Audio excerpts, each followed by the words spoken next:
que me criou, me quis, me consagrou, para anunciar o seu amor. O Deus que me criou, me quis, me consagrou, para anunciar o seu amor. Eu sou como a chuva em terra seca. Eu sou como a chuva em terra seca, pra saciar, fazer brotar. Eu vivo pra amar e pra servir, pra saciar, fazer brotar. Eu vivo pra amar e pra servir. Que bela essa música, meu irmão, minha irmã. Acolhendo a todos vocês com alegria. Tomara que nesse momento agora nós possamos refletir bastante sobre isso, né? Sobre a nossa missão. Que as nossas palavras se transformem em realidade. É isso que é importante. Sair do papel, se transformar em vida, em ação, em coisa prática. Estar no mundo. É tão bom estar no mundo, né? Viver o mundo. Estar ali e dizer o que eu estou misturado aqui, mas qual a diferença que eu posso fazer aqui? O que eu quero? O cristão é bom que ele possa refletir sobre isso, né? O que eu quero? O que os outros querem? Sim, mas o que eu quero? A partir do momento que eu conheço Jesus Cristo e a sua missão e quero me associar a Ele, fazer parte dessa missão, com certeza, se cada um tomasse essa responsabilidade, né? Com certeza nós estaríamos numa realidade muito, muito melhor. Porque tudo que está aí tem alguém que fez, né?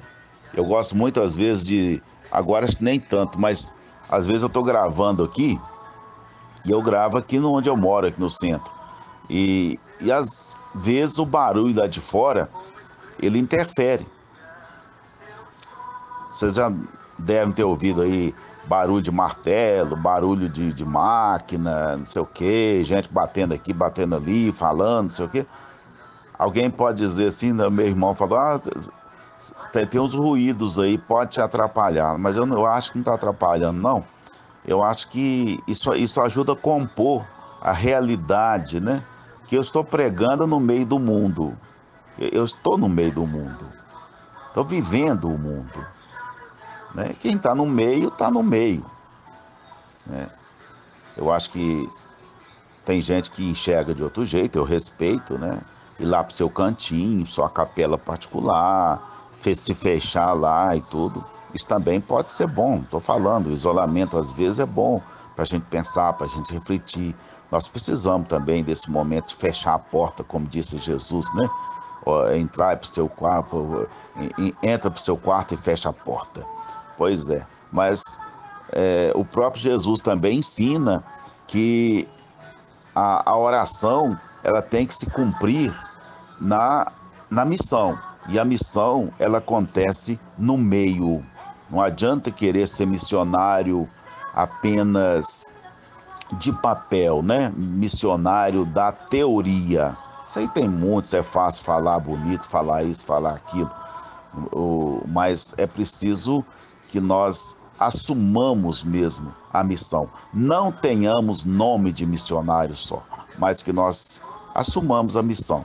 Cada um do seu jeito. Ninguém está falando aí para fazer nada mirabolante e tudo. Quem puder fazer coisas maiores faz. Quem não puder, viva.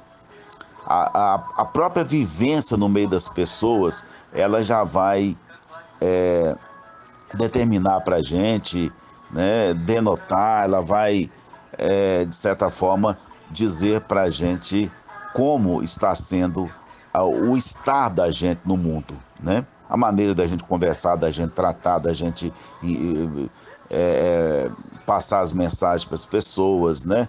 E ajudar também. Quantas vezes eu tenho até algumas respostas aqui para dar às pessoas. São muita gente, né? Muita gente não faz ideia a quantidade de gente que me procura aqui através do WhatsApp, né? São pessoas que estão com problema, é gente com doença, é gente triste, é gente com depressão e tudo, né? Eu sou fraco também, claro, Mas eu fico tão feliz também de dar uma palavrinha, né? Porque eu falei que bom, é sinal que as pessoas buscam em mim alguma coisa, né? Isso é muito bom, gente, é gostoso. Então, viver a mensagem de Cristo não tem nada de especial, né? É viver o amor. A terra está seca, como diz a música, a terra está seca. Então, o que eu posso fazer para umedecer um pouco essa terra? Está escuro aquilo ali, aquela região, né? Aquela vida, aquela situação. O que eu posso fazer ali? Né? Eu posso fazer uma diferença ali naquele ambiente? Então eu vou fazer. Né? Então, é viver. A missão, ela se delineia na vida, não é mesmo? Então, eu não vou ficar falando muito aqui antes, porque senão eu estou fazendo pregação antes de começar a reflexão. Mas eu acolho a todos vocês, em nome do Pai, do Filho e do Espírito Santo. A graça de nosso Senhor Jesus Cristo, o amor do Pai, a comunhão do Espírito Santo estejam com todos vocês. Vamos nos preparar para receber a palavra. Recebemos a reflexão e também fazer a nossa reflexão.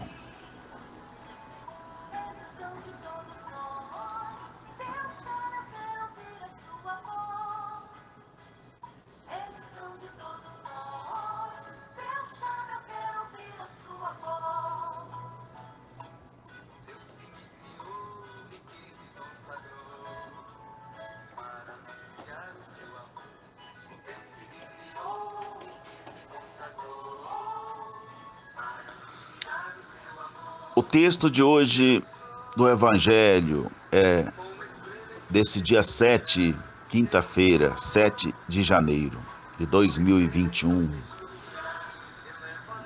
O Senhor esteja convosco.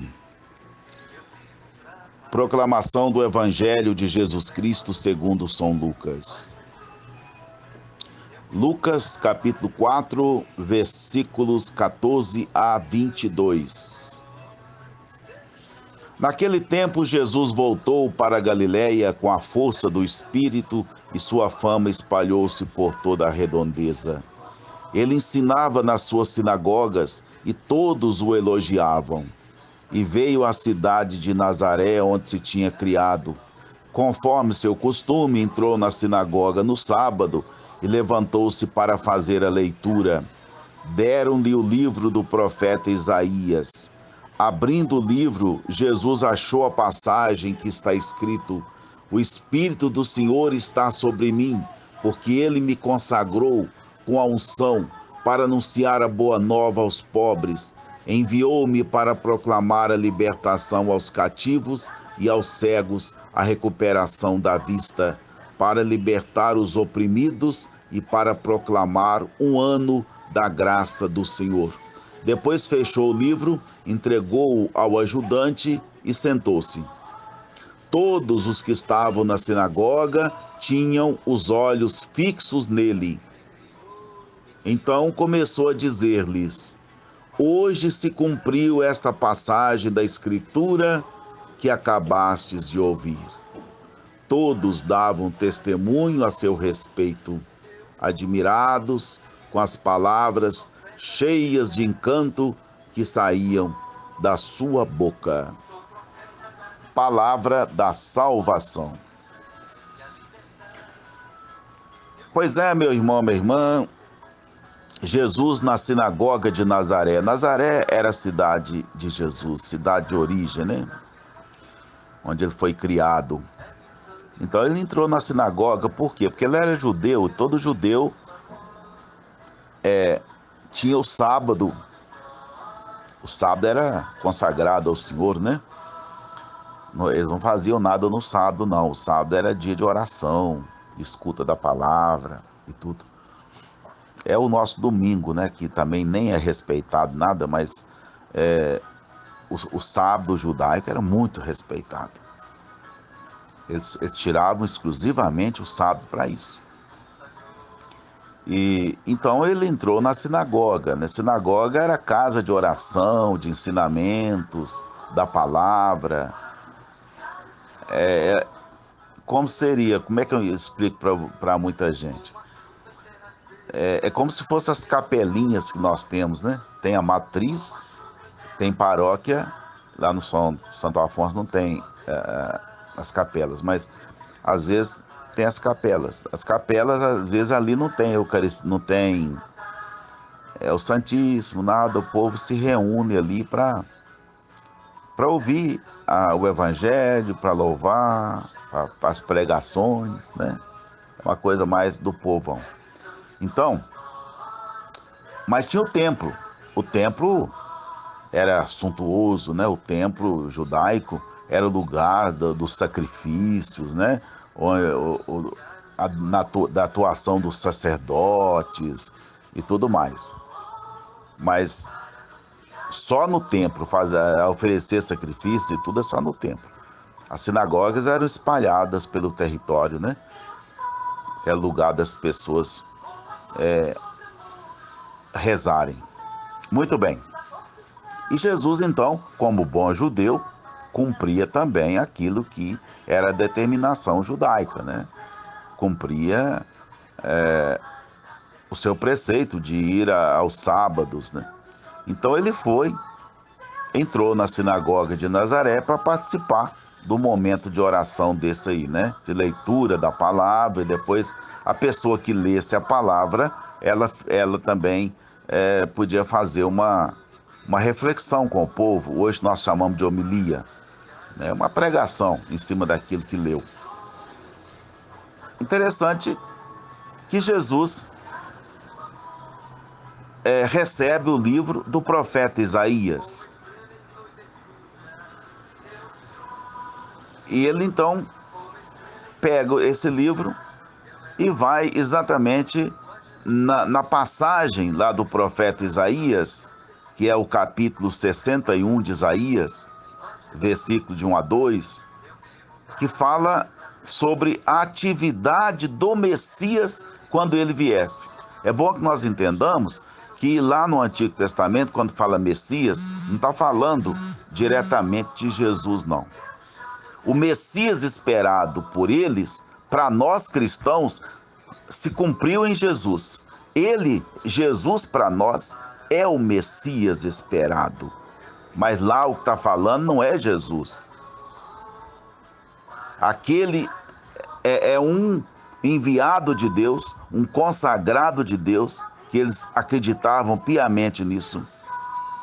Queria vir um dia para salvar o povo judeu, que vivia dias difíceis, vivia sempre sob o jugo de uma potência, invasões estrangeiras, enfim.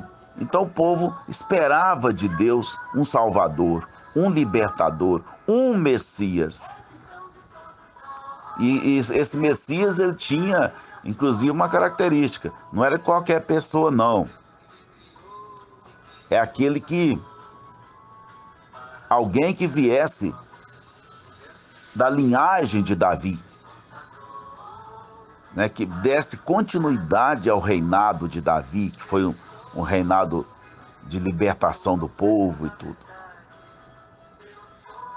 Eles esperavam. É tanto que depois, quando Jesus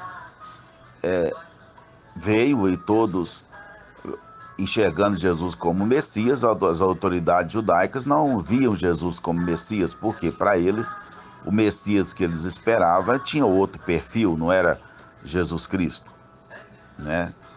Então, enfim, Jesus entra, pega esse livro do profeta Isaías e lê no livro, viu? Não está falando, né, de Jesus diretamente.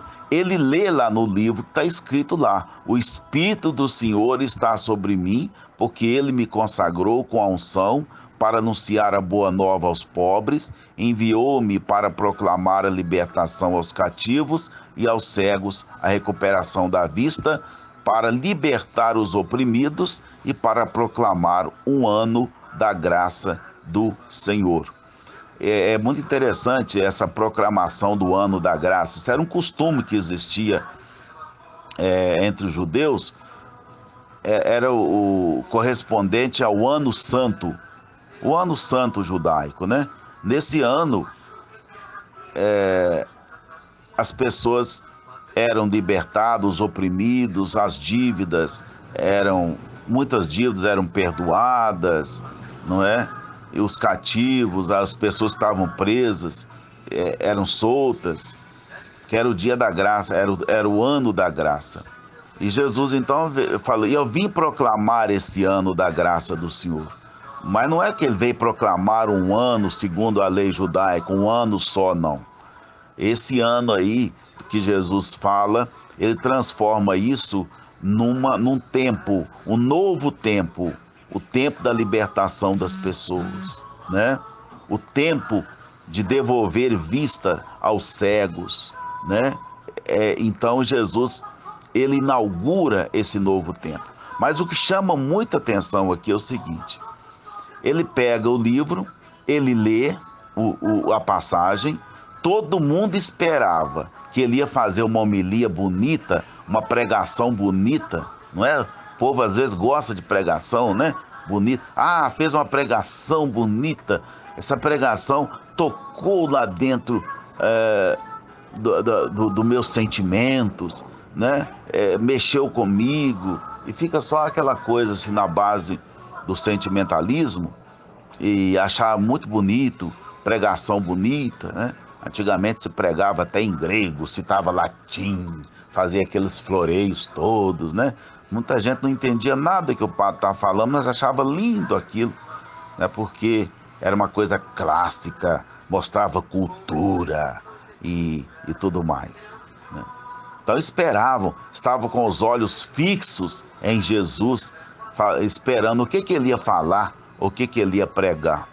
E ele simplesmente fechou o livro, deu esse livro ao ajudante e disse só isso aqui. Por que ele ia falar muita coisa, né? Disse só isso aqui, ó. Hoje se cumpriu o que está escrito neste livro. Isso é maravilhoso, gente. Jesus não ia ficar falando, eu quero falar com vocês sobre os cativos, porque não sei o quê, sobre os cegos, sobre aqueles que estão aí necessitados, os oprimidos, virar discurso, não. Jesus falou, hoje se cumpriu, porque ele queria se mostrar como cumpridor daquilo, né? Através dele, pelo trabalho dele, pela missão dele, muitas pessoas, muitos pobres iriam se fortalecer. Ele foi ungido para isso, ele foi consagrado para isso. Ele entrou olha que bonito, ele entrou no texto. Não foi o texto que entrou nele, ele entrou no texto e disse, eu vim para isso, para proclamar a libertação aos cativos, libertar os cegos, recuperar a vista das pessoas, libertar os oprimidos. Engraçado, se a gente começar a falar isso muito hoje, a gente é taxado de comunista, né? O negócio hoje está ficando tão complicado. Daqui a pouco você vai voltar ao que era, não vai poder pregar o evangelho mais não. Porque senão você vai ser perseguido. Gente, isso é do evangelho. É missão nossa. É missão do cristão. A pessoa de Jesus, ela deve se multiplicar em cada um de nós que nos consideramos como cristãos, em cada um que se considera cristão. Ser cristão é fazer parte do corpo de Jesus. Ser cristão é fazer parte da natureza de Jesus. Aí vem com aquele discurso assim, ah, quem sou eu para falar isso? Jesus não, Jesus era o santo, Jesus era o próprio Deus. Agora como é que eu, pecador, vou fazer isso? Né? Sempre olhando a coisa por esse lado aí, né? É um jeito também de se safar, né? Não. Cada um de nós é chamado a ser instrumento. Mas de que forma? Ah, mas eu não sirvo para nada. Outro dia eu falei com uma senhora. Ela tem tempo de ser contaminada pela Covid, porque pessoas da família conviveu com ela lá e tudo, e está com Covid. Falei. Ela disse, ah, não, é bobagem, eu não sirvo para mais nada, não. Se morrer não tem problema. É ruim, né, gente? Então, não, eu fui lá e levei essa esperança para ela. Falei, não, senhora, a senhora vai fazer sim. A senhora vai fazer o teste, porque a senhora não tem que fazer nada, não. A vida da senhora já está fazendo muita coisa. O jeito que a senhora vive, uma pessoa que anda com andador e nunca está insatisfeita, né? Nunca reclama disso, tá sempre para frente e tudo. Eu falei, a senhora quer coisa mais gostosa e mais importante do que isso? Só tem essa missão, só tem essa missão de passar para nós a força da vida, né? Às vezes a gente fica achando, é uma visão assim muito mercantilista, né? Muito materialista, achando que a gente tem que ser uma peça de mercado. Se a gente não está produzindo nada para o mercado, então a gente não vale de mais nada. Não, que isso? É missão de todos nós, cada um tem a sua missão. E essa missão, multiplicar Jesus em nós é a coisa mais fácil, mais gostosa possível, gente. É só a gente ser anunciador de algo bom. A gente pode fazer isso. Anunciar às pessoas aquilo que elas às vezes não estão entendendo, não estão enxergando. Tem tanta gente cega. Fazer com que as pessoas entendam a realidade, vivam a realidade, enxerguem a realidade. Tem tanta gente cativa, né? Tanta gente escrava, submissa, tanta gente cega, tanta gente oprimida. Eu sempre digo que nós estamos numa era, num momento social privilegiado, porque tem muita coisa para fazer em benefício do outro. E quem não fizer, é porque não quer fazer mesmo. Né? Não tem esse negócio de dizer igual muita gente fala, vocês aí da igreja tem que fazer, né? Eu ficava bravo com isso. As pessoas viam, em vez delas mesmas já fazer alguma coisa, não. Vocês aí da igreja devem fazer isso, isso e isso. É só colher gente na rua e mandar lá para a igreja. Gente, se você pode fazer alguma coisa por alguém que está necessitado, faça caladinho lá. Ah, não, eu não vou fazer não, porque eu não sou esse pessoal da igreja. Esse pessoal da igreja aí que prega isso, ó. Vai lá que eles te ajudam. Ah, está cheio de gente fazer isso aí, né? Transferir a sua responsabilidade para o outro. Né? O que Jesus falou para os discípulos na multiplicação dos pães? Senhor, nós não temos nada para esse povo comer aí, despede esse povo e tudo, que aqui não tem comida nesse deserto. O que Jesus falou? Por que vocês mesmos não dão de comer a eles? Isso é muito significativo. Se o outro pode fazer alguma coisa, por que eu não posso fazer? Se tudo que é feito aí é alguém que fez. E mais do que nunca, nós somos chamados a sermos sal da terra e luz do mundo, gente. É preciso mais participação, é preciso mais responsabilidade. E cada um fazer. Uns fazem de uma forma mais sistemática, né? Mais planejada. Outros fazem no dia a dia da vida.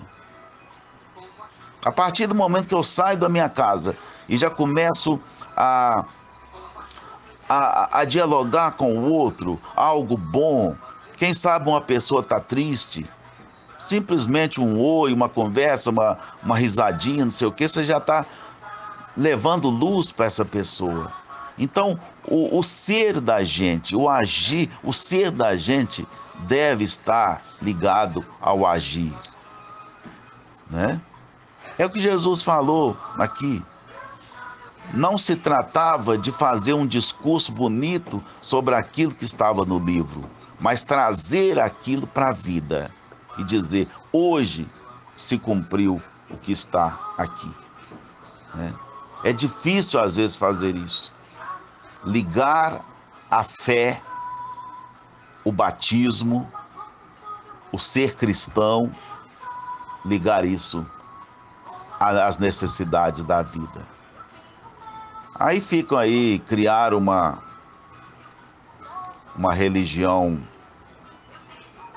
muito voltada para ritos, para...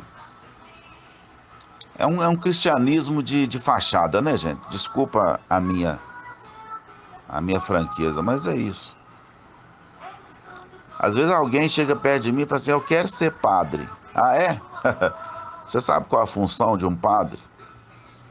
Como é que você... Aí quando eu começo a falar, tem gente que já falou pra mim que eu sou desmancha vocação. Não sou, não.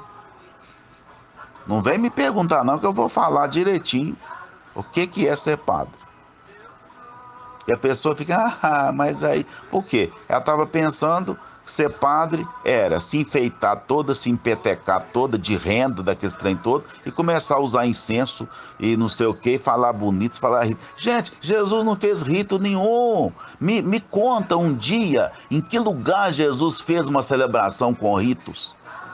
Jesus pregou, Jesus andou, foi à procura dos pobres, dos oprimidos, dos leprosos, dos doentes, dos pecadores. Foi sempre levar uma... Jesus era aquele que ficava circulando sempre, andando, para atingir as pessoas. Por isso que ele foi contra o templo.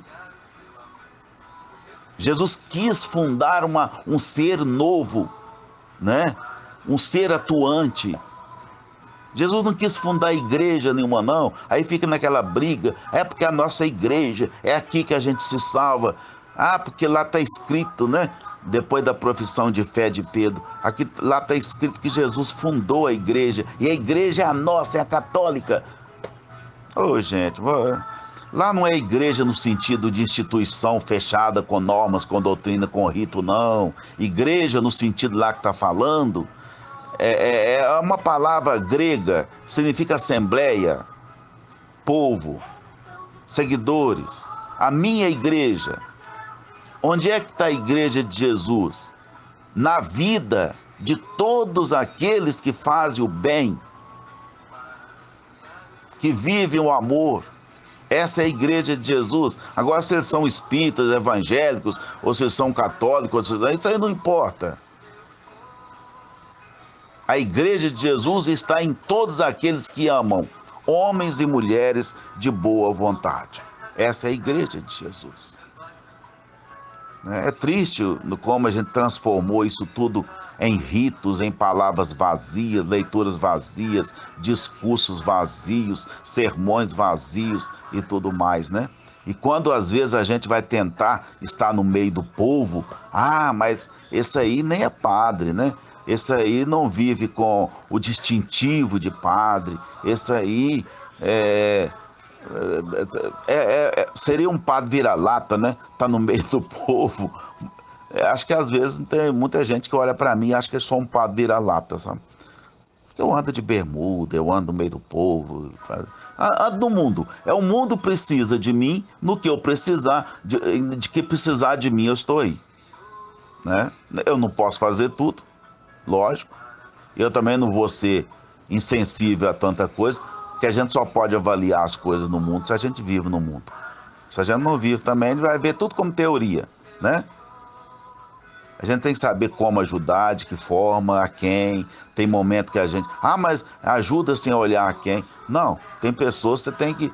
Mas tem muita gente que está aproveitando também, tem tudo. A gente só vai enxergar isso no meio do povo.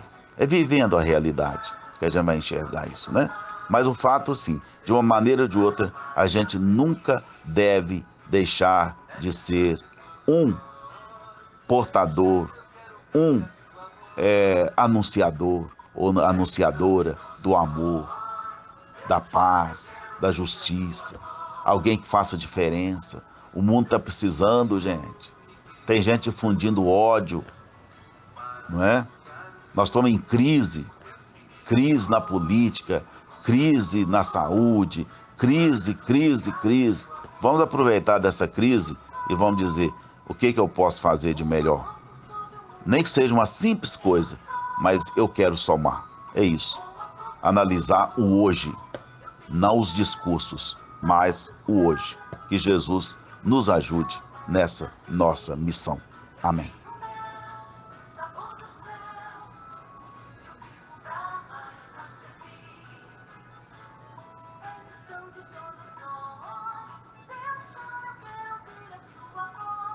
Meu irmão, minha irmã, coloquemos nossas orações, elevemos o nosso interior ao Senhor.